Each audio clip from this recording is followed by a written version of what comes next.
السلام علیکم ورحمۃ اللہ وبرکاتہ۔ آن لائن قرآن ٹیچر پر میں آپ کو خوش آمدید کہتا ہوں۔ انشاءاللہ ہم آج نورانی قاعدہ کی تختی نمبر 3 پڑھیں گے۔ یہ جو حروف ہیں جو صبح صبح اٹھ کے پڑھے گا انشاءاللہ اس کا کام آسان ہو جاتا ہے۔ ان حروفوں کو پڑھنے سے برکت بھی آتی ہے۔ تو شروع کرتے ہیں، ان کو یاد کر لیں تو بہتر ہے۔ میرے ساتھ پڑھیں گے انشاءاللہ۔ اعوذ باللہ من الشیطان الرجیم، بسم اللہ الرحمن الرحیم۔ الف لام میم۔ یہ دیکھیں، یہ الف، یہ لام، یہ میم، ٹھیک ہے نا۔ یہ اگر نہ آئے تو یہ نیچے والوں کو ملا کے پڑھ لینا۔ الف لام میم،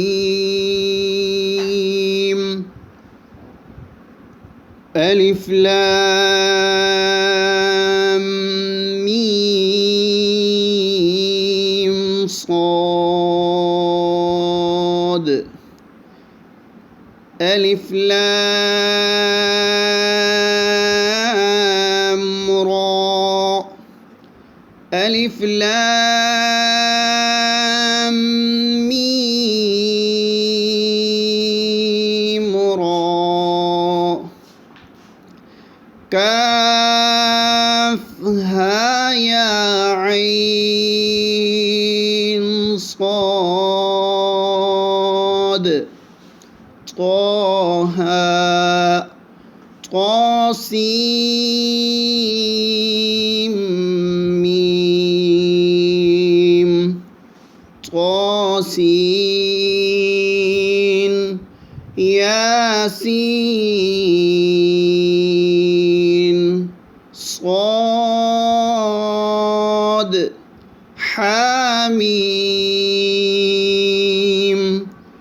حامیم عین سین قاف، قاف نون۔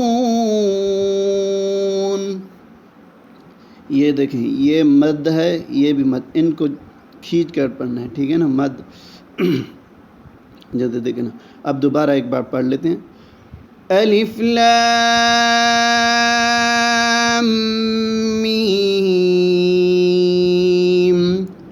الف لام میم صاد، الف لام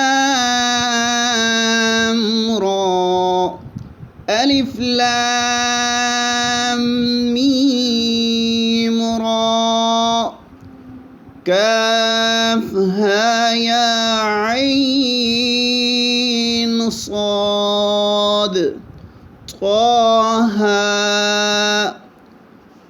طاسیم میم، طاسین یاسین صاد، حامیم